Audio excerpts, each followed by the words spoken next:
सकती है। ये खोखले शब्द नहीं है। पैडी को हम 2500 रुपए में खरीदे। పండించిన వరి పంటకి కనీస మద్దతు ధర అదనంగా బోనస్ ప్రకటించి 2500 రూపాయల వరకు క్వింటల్ కి వరి ధాన్యం కొనుగోలు చేస్తాం. కాంగ్రెస్ పార్టీ అధికారంలోకి వచ్చిన తక్షణమే రైతులకు ఏకకాలంలో 2 లక్షల రుణమాఫీ చేస్తాం. రెండవ డిక్లరేషన్ ఇందిరమ్మ రైతు భరోసా పథకం తెచ్చి భూమి కలిగిన రైతులకు కౌలు రైతులకు ప్రతి ఎకరాకు ఏడాదికి 15,000 రూపాయల పెట్టుబడి సాయం అందిస్తాం. ఉపాధి హామీలో నమోదు చేసుకున్న భూమి లేని రైతు కూలీలకు ప్రతి ఏడాది 12,000 రూపాయల ఆర్థిక సహాయాన్ని అందిస్తాం. రైతులు పండించిన పంటలకు ఉదాహరణ వరి, పత్తి, మిర్చి, చెరుకు, పసుపు ఇలా అన్ని పంటలకు మెరుగైన గిట్టుబాటు ధర ఇచ్చి చివరి గింజ వరకు కాంగ్రెస్ పార్టీ కొనుగోలు చేస్తుంది. నాలుగేళ్ల కిందట కాంగ్రెస్ పార్టీ నాయకులు రాహుల్ గాంధీ, ఇయాలటి ముఖ్యమంత్రి రేవంత్ రెడ్డి, ఇయాలటి మంత్రులు అందరూ చెప్పిన మాటలు మీరు విన్నారు.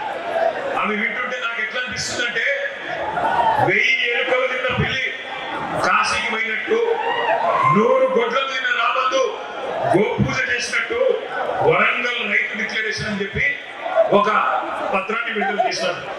60 ఏళ్ళు రాచి రంపాలు పెట్టి రైతాంగాన్ని, రైతుల రక్తం దాగిన పార్టీ కాంగ్రెస్ పార్టీ రైతులకు కిరీటం పెడతామని చెప్పి కల్లబొల్లి కబుర్లు చెప్పి 34 హామీలు ఇచ్చినారు.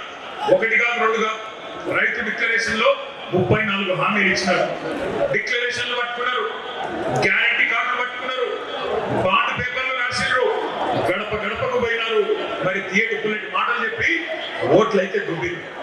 వీళ్ళకు ప్రజలకు కూడా, మన రైతులకు కూడా వీళ్ళ జాతకాలు తెలుసు, వీళ్ళ గోత్రాలు తెలుసు, వీళ్ళ పుట్టుపూర్వోత్తరాలు అన్ని తెలుసు తెలంగాణ. కానీ ఎందుకో మరి నమ్మి ఎన్నికల్లో ఓటు అయితే వేసాడు. మరి అలా ఏమైంది పరిస్థితి? 100 రోజుల్లో అన్ని చేస్తామని చెప్పి బుద్ధిమంతులు అనుకోని చెప్పి మీరేమో సద్దులు పెట్టింది. వాళ్ళేమో గద్ద మీద కూర్చున్నారు. 100 రోజులు పోయినాయి. ఇవాళ 900 రోజులు దగ్గరకు వచ్చింది. 2.5 ఏళ్ళు అయిపోయింది. ఏమైందిరా అయ్యా రైతు డిక్లరేషన్ అంటే? ఇవాళ ఊ లేదు, ఉప్పు రాయి లేదు, ఎక్కడ సడి లేదు, సప్పుడు లేదు. ఎన్నికల ముందేమో వరాల వాన కురిపించారు. ఇవాళ మాత్రం దున్నపోతు మీద వాన పడ్డట్టే మాట్లాడిన ఒక్క మాట లేదు. ఒక్కటంటే ఒకటి వాళ్ళు ఇచ్చిన హామీ 34 హామీలు ఇస్తే డిక్లరేషన్ లో ఒక్కటంటే ఒకటి కూడా అమలు కాలేదు. అయిందా కాదా మీరే చెప్పాలని చెప్పి నేను కోరుతా ఉన్నాను. ఎకరానికి రాహుల్ గాంధీ చెప్పినట్టు ఎకరానికి 15,000 రూపాయలు వస్తున్నాయా? వస్తున్నాయా లేవో గట్టిగా చెప్పాలి. వినబడతలేదు. రాకపోతే 1000 రూపాయలు లేవని చెప్పాలి. వస్తున్నాయా లేవా? ఎకరానికి 15,000.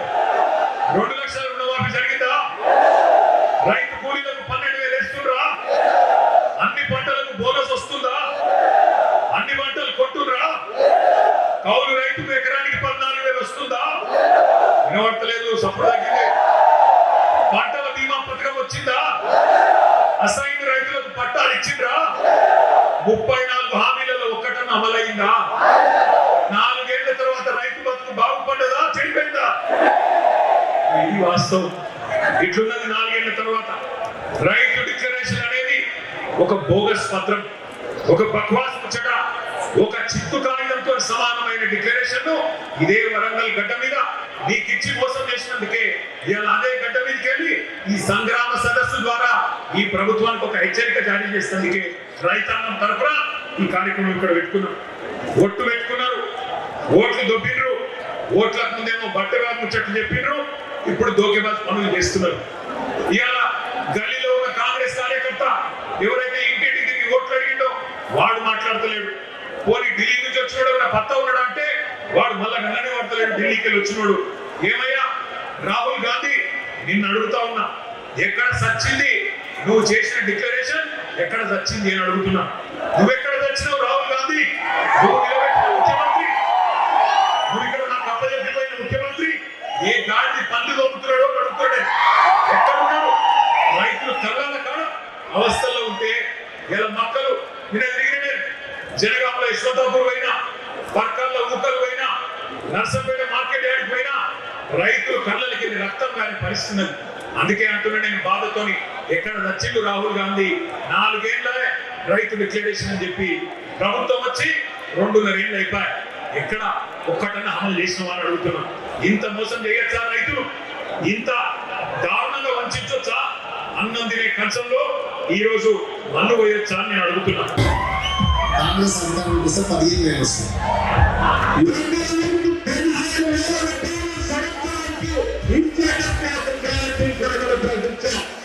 రైతు భరోసా, ఇందులో రైతులకు, కౌలు రైతులకు సంవత్సరానికి ఎకరాకు 15,000 రూపాయలు ఇచ్చే విధంగా, అదేవిధంగా నిరుపేదలైన కూలీలకు సంవత్సరానికి 12,000 రూపాయలు ఇచ్చే విధంగా రైతు భరోసా కార్యక్రమాన్ని 2వ గ్యారంటీ కింద ప్రకటించడం జరిగింది.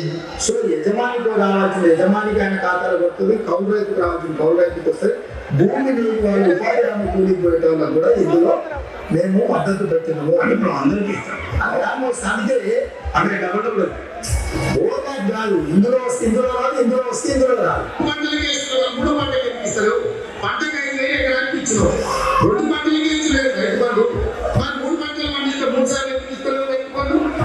కేసీఆర్ అంటున్నాడు కాంగ్రెస్ వస్తే రైతు బంధు బంద్ అవుతుంది. ఎందుకు బంద్ అవుతుంది? మేమేమైనా దివానా కాదమ్మా? రైతు బంధు రాత్రి దివానాగాడు ఎవడు? రైతు బంధు రాత్రి దివానాగాడు ఎవడు? మరి ఉన్నాడు కదా ఆయన దివానాగాడు పని చేస్తున్నా అన్నాడు. నేను అడుగుతున్నా ఇక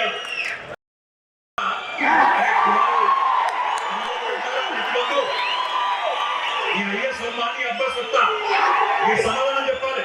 ఇవాళ 3 సార్లు రైతు బంధు పెట్టిన దివానాగాడు ఎవడు? ఎవడు?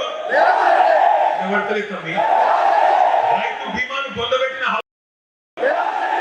2 లక్షల రుణమాఫీ చేయని దివానాగాడు ఎవడు? 500 బోనస్ ఎగ్గొట్టిన దోకెబాజ్గాడు ఎవడు? పంటలు కొనుగోలు చేయని బట్టెబాజ్గాడు ఎవడు? పక్కన కేసులు పెడతాడా? కేసులు కాకపోతే వాళ్ళ అయ్యా ఏ పెట్టుకుంటాడో పెట్టుకోమంతే. నేను అడుగుతున్నా, నీయేటువంటి బట్టెబాజ్ మాటలు మాట్లాడి దోకెబాజ్ పనులు చేసి ఇలా గద్దెనెక్కి కూర్చొని యాడున్నవరా అయ్యా అంటే రైతు వారోత్సవాలను పెట్టిండు. ఈయనేమో ఢిల్లీలో పోయి పండుకున్నాడు. ఎవరు? రేవంత్ రెడ్డి. ఎక్కే విమానం దిగే విమానం తప్ప పీకి దేవునని 69 సార్లు పోయి ఢిల్లీకి 69 పైసలు తెచ్చినవా? అందుకే నేను అంటున్నా, ఇవాళ నేను ఒకటే అడుగుతాను, రైతుకు కేసీఆర్ గారు ఆనాడు హక్కుగా రైతు బంధు కల్పించింది. ఇవాళ రైతు భిక్షగాడు కాదు, రైతు బంధు నీ దయా దక్షిణం కాదు, నీ అయ్య సొమ్ము అంతకంటే కాదు. దేశానికి అన్నం పెట్టుకునే అన్నదాతలు ఇలా అడుగు తింటం చూసినట్టు కిస్తులలో కేసీఆర్ మీటింగ్ పెట్టగానే ఒక కిస్తు, 2వ మీటింగ్ పెడితే ఇంకో కిస్తు, మార్చిలో ఒక ఎకరానికి వేస్తా, ఏప్రిల్లో ఇంకో ఎకరానికి వేస్తా. ఇది తమాషా చేసుకుంటా, బట్టబాదుల మాటలు మాట్లాడుకుంటా, బల్పు మాటలు మాట్లాడుకుంటా బతుకుతున్నాడు ముఖ్యమంత్రి. నా ఇష్టం వచ్చినప్పుడు ఇస్తా అంటే నీ ఇంటి ముందు జోలు పెట్టుకునేందుకు రైతేమన్నా బిచ్చగాడా నీ ఇంటి ముందు నిలబడాలని అడుగుతున్నారు రేవంత్ రెడ్డి. అధికారం నీ చేతిలో ఉంది కదా అని చెప్పి ఇష్టం వచ్చినట్టు అవమానం చేస్తున్నాడు. నేనే రాజును, నేనే మంత్రిని, నేనే 10 ఏళ్ళుంటా విర్రవీగుతున్నాడు రేవంత్ రెడ్డి. కానీ ఒకటి యాద పెట్టుకో రేవంత్, రైతుకు భూదేవికి ఉన్నంత ఓపిక ఉంటుంది, కానీ ఓపిక నశిస్తే భూకంపం ముట్టించే శక్తి కూడా అదే రైతుకుంటుంది. యాద పెట్టుకో. నాగళ్ళతోని పొలాలను దున్నడం కూడా తెలుసు, నాగలి తిరిగేసి కాంగ్రెస్ వాళ్ళను ఊరూరా ఉరికించి కొట్టడం కూడా అదే రైతుకు తెలుసు అన్నమాట నేను గుర్తు చేస్తున్నా. ఆ రోజేమో కేసీఆర్ ఉన్నప్పుడు రైతుల ఖాతాల్లో టింగు టింగు అనుకుంటే బ్రహ్మాండంగా పైసలు పడుతున్నాయి. ఇవాళ ఎక్కడ పడుతున్నాయి ఎరికేనా పైసలు? రాహుల్ గాంధీ ఖాతాలో పడుతున్నాయి, టకీ టకీ టకీ. ఢిల్లీలో మాత్రం మంచిగా పడుతున్నాయి. రైతు బంధు పేరు తీసేసి రేవంత్ రెడ్డి రాహుల్ బంధు పెట్టిండు. మన పైసలన్నీ ఢిల్లీకి పంపుతున్నాడు మూటలుగా. ఎందుకంటే రేవంత్ రెడ్డి రెగ్యులర్ సీఎం కాదు, రెగ్యులర్ సీఎం. నెల నెలకోసారి పోయి తప్ప పెట్టి రెగ్యులర్ చేయించుకోవాలి, లేకపోతే బతుకు లేదు, కుర్చీ కూలి పడనిస్తారు. ఇంకొక మాట నేను అంటున్నా, రైతులకు ఎగ్గొట్టి రాహుల్కు కప్పలు కట్టి కుర్చీని కాపాడుకుంటున్న రేవంత్ రెడ్డి యాని పెట్టుకో. రైతులకు కోపం వచ్చినాడు, ఏ రాహుల్ గాంధీ, ఏ సోనియా గాంధీ, ఏ ప్రియాంక గాంధీ కూడా నీ కుర్చీని కాపాడలేదు, గుర్తుపెట్టుకో. ఒక్కొక్క ఎకరానికి ఇవ్వాల నువ్వు చెప్పిన మాటల ప్రకారం ఈ రోజు వరకు ప్రతి రైతుకు ఒక్కొక్క ఎకరానికి 26,500 రూపాయలు బాకీ పడ్డాడు రేవంత్ రెడ్డి.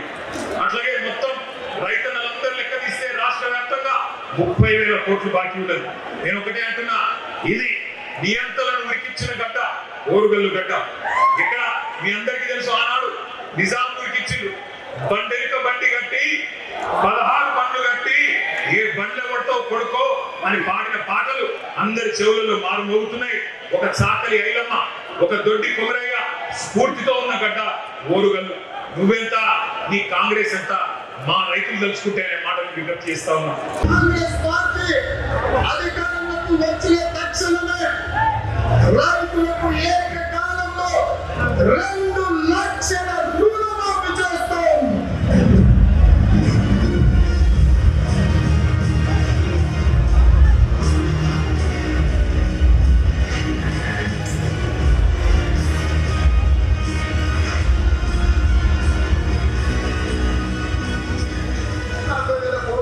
కానీ ఏమైతుంది, ఒక సంవత్సరం ఈ కడుపు కట్టుకుంటున్నాంటే ఆ 40,000 కోట్ల రూపాయలు బ్యాంక్ ఎడవసేపు చెల్లిస్తాను. ఇచ్చిన మాట ప్రకారం 2 లక్షల రూపాయల రుణమాఫీకి అవసరమైన 31,000 కోట్ల రూపాయలు సమీకరించుకుంటున్నాం.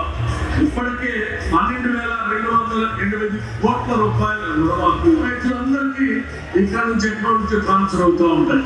Statistics is saying that so far only 7,500 crores only have been rendered and given to the farmers. రైతు రుణమాఫీ చేసినాం, రైతు భరోసా అమలు చేసినాం. అందరికి వచ్చిందా రాలేదా అంటే నాకు తెలియదు. అందరికి వచ్చిందా రాలేదా, నీకు ఎరువులు వచ్చినాయో రాదో తెలియదు, పైసలు పడ్డాయో లేవో తెలియదు, ఆటోలు చెత్త తీస్తున్నారో లేదో తెలియదు. మరి ఎందుకున్నావు నువ్వు? ఎలక్షన్లకు ముందేమో ఉరుకుండ్రి 2 లక్షలు తెచ్చుకోండి, నేను రాగానే కడతాను. ఎక్కడ మొదలైంది కథ? రాగానే మీటింగ్ పెట్టిండ్రు బ్యాంకులతో. పెడితే బ్యాంకు వాళ్ళు చెప్పారు, సార్ 50,000 కోట్ల రూపాయలు కావాలి, మొత్తం 2 లక్షల రుణమాఫీ మీరు మాట ఇచ్చిన ప్రకారం చేయాలంటే 50,000 కోట్లు కావాలన్న. అంటే రేవంత్ రెడ్డి ఏమన్నాడు, 50,000 కోట్లు లేవు నా కాడ, 40,000 కోట్లు కడతాను. డైలాగ్ కొట్టి విన్నారు మీరు ఇప్పుడే. ఒక్క సంవత్సరం కడుపు కట్టుకుంటే 40,000 కోట్లు ఎడమ చేతితో కట్టేస్తాను. మరి కట్టుకోలేదా కడుపు? దోసుకుంటూనే ఉన్నావా? నిందలేదా కడుపు? 40,000 కోట్లు అన్నాడు. 40,000 కోట్లకెళ్ళి క్యాబినెట్ పోయే వరకు మళ్ళీ 9,000 కోట్లు మిగిలింది. 31,000 కోట్లు అని క్యాబినెట్ లో పెట్టి పోదామా, ఏ ఊరు పోదామో చెప్పు. ఒక్క ఊరిలోనైనా 100% మంది రైతులు రాసిచ్చినంతో రుణమాఫీ జరిగిందని శాశ్వతంగా రాజకీయాలు వదిలిపెట్టి దమ్ముంటేనా సవాల్ స్వీకరించు. రేవంత్ రెడ్డి వస్తారా, తుమ్మల నాగేశ్వరరావు గారు వస్తారా, ఎవరు వస్తారో రండి. రుణమాఫీ జరగని మాట వాస్తవమా కాదా? చాలా మాత్రమే జరిగింది, వాస్తవమా కాదా? మరి రాహుల్ గాంధీ చెప్పిన డిక్లరేషన్ ఎక్కడ పోయింది నేను అడుగుతున్నా. ఇప్పుడేమో బండా ప్రకాశ్ అని చెప్తున్నాడు, ఈ కాంగ్రెస్ వాళ్ళు అక్కడెక్కడ మధ్యప్రదేశ్ లో మీటింగ్ పెట్టినట. అది ఏమంటాడు ఎవరు? కర్జా మాఫీసే కర్జా ముక్త్ తక్, కర్జా మాఫీసే కర్జా ముక్త్ తక్ అంటే రుణమాఫీ నుంచి రుణం లేని రోజుల దాకా తీసుకొస్తాం రైతులని చెప్పినట. ఎక్కడ పోయిందని అడుగుతా ఉన్నా రాహుల్ గాంధీ గారిని. మాఫీ చాలానా టోపీ బారానా, అది పరిస్థితి ఈ రోజు. 79 ఏళ్ల స్వతంత్ర భారతదేశ చరిత్రలో కేసీఆర్ గారి కంటే రైతులకు ఎక్కువ చేసిన ముఖ్యమంత్రి ఒక్కరిని చూపెట్టినా ఏ సవాల్ కంటే ఆ సవాల్ సిద్ధమనే మాట ఈ సందర్భంగా విజ్ఞప్తి చేస్తాము.